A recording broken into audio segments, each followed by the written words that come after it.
Chapter 13. The Compelling Fear. When the grasses were showing their tender faces again, 2 families of us started for our own country, where we used to be happy.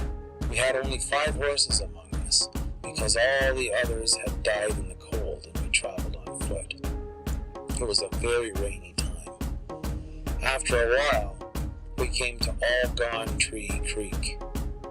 We came there in the afternoon and camped, and I thought I would take the horses out to eat where the grass was good.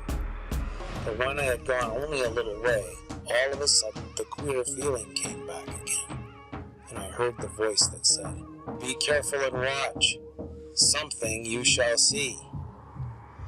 The voice was so clear that I looked around to see who was there, and nobody was there. So I staked the horses right there, not far from camp, and sat down to think about it. There was a tall bluff a little way from the camp, and it had 2 points in it. So I went over there and climbed to one of the tops where there were some big rocks scattered around. I lay down in those rocks and looked all around, but I could see nothing. And I began to wonder if I was only queer in thinking I had heard a voice. Then I looked over to the other point of the bluff not far away, and there were 2 men crawling up toward the top on their bellies. I knew they were enemies, and I thought they were crows, but later I learned that they were Blackfeet. I lay as flat as I could and peeped around a rock at the 2 men.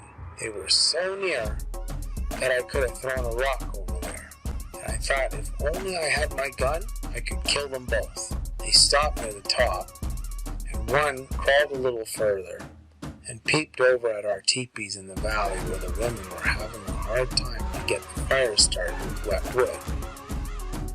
Then the first one motioned to the second, and they both looked over. I could hear them talking now, and I knew they were planning how to attack us. After a little while, they crawled down backwards a short way, then got up and ran downhill and disappeared. When they were gone, I crawled to the other side of the bluff and went down. When I reached the bottom, I sat down and thought of my vision and began to pray to the spirits. I said, "Grandfathers, something may happen to me, but I will depend on the power you have given me. Hear me and help me." Then I ran over to our teepees and told the people that we must flee at once because I had seen enemies planning to attack. We were so small a party that we did not dare wait to take our teepee down, so we started right away and traveled very fast. We had to cross All Gone Tree Creek, and it was bank full and roaring with the big rains. So 2 of us boys swam across with rawhide ropes, which the old women fastened around them under their arms, and we pulled them across through the deep water. They nearly drowned before we could drag them out because the water was swift. Our horses swam across, and we went fast with the old people on the horses. As we fled east, a thundercloud came from the west behind us, and I knew it was coming to protect us. I could hear the thunder beings crying, "Hey, hey!" to me. The cloud stood over us and did not rain much, but it was full of lightning and voices. We had not gone so very far, and it was growing dark when we heard shooting behind us in the direction of our deserted camp, and we thought the enemies were shooting into the teepees, thinking that we might be in there yet. It grew very dark, for the thundercloud with the many voices hung over us, and we traveled fast all night. Then, after a while, the cloud broke, and it was daybreak. We camped to eat and sleep. I knew better than ever now that I really had power, for I had prayed for help from the grandfathers, and they had heard me and sent the thunder beings to hide us and watch over us while we fled. When we had eaten and slept, we started again and came to a camp of Minneconjou.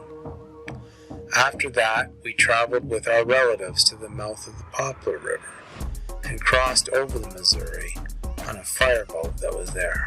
Then after we had hunted a while, we went to the soldiers' town at the mouth of Tongue River and camped there with others of our people who had wandered away from the reservations in our old country. The soldiers took our guns away from us and most of our horses, leaving us only 2 horses for every teepee. There, in the moon of making fat, we had a Sundance, and after this it seemed I could think of nothing but my vision. I was 16 years old and more, and I had not yet done anything the grandfathers wanted me to do, but they had been helping me. I did not know how to do what they wanted me to do. A terrible time began for me then, and I could not tell anybody, not even my father and mother. I was afraid to see a cloud coming up, and whenever one did, I could hear the thunder beings calling to me, "Behold your grandfathers! Make haste!" I could understand the birds when they sang, and they were always saying, "It is time! It is time!" The crows in the day and the coyotes at night all called and called to me, "It is time! It is time! It is time!" Time to do what? I did not know. Whenever I awoke before daybreak and went out of the teepee because I was afraid of the stillness, when everyone was sleeping, there were many low voices talking together in the east, and the daybreak star would sing this song in the silence. "In a sacred manner you shall walk, your nation shall behold you." I could not get along with people now, and I would take my horse and go far out from camp alone and compare everything on earth and in the sky with my vision. Crows would see me and shout to each other as though they were making fun of me, "Behold him! Behold him!" When the frosts began, I was glad, because there would not be any more thunderstorms for a long while, and I was more and more afraid of them all the time, for always there would be the voices crying, "Ooh-hee! It is time! It is time!" The fear was not so great all the while in the winter, but sometimes it was bad. Sometimes the crying of coyotes out in the cold made me so afraid that I would run out of one teepee into another, and I would do this until I was worn out and fell asleep. I wondered if maybe I was only crazy, and my father and mother worried a great deal about me. They said, "It is the strange sickness he had that time when we gave the horse to Whirlwind Chaser for curing him, and he is not cured." I could not tell them what was the matter, for then they would only think I was queerer than ever. I was 17 years old that winter. When the grasses were beginning to show their tender faces again, my father and mother asked an old medicine man by the name of Black Road to come over and see what he could do for me. Black Road was in a teepee all alone with me, and he asked me to tell him if I had seen something that troubled me.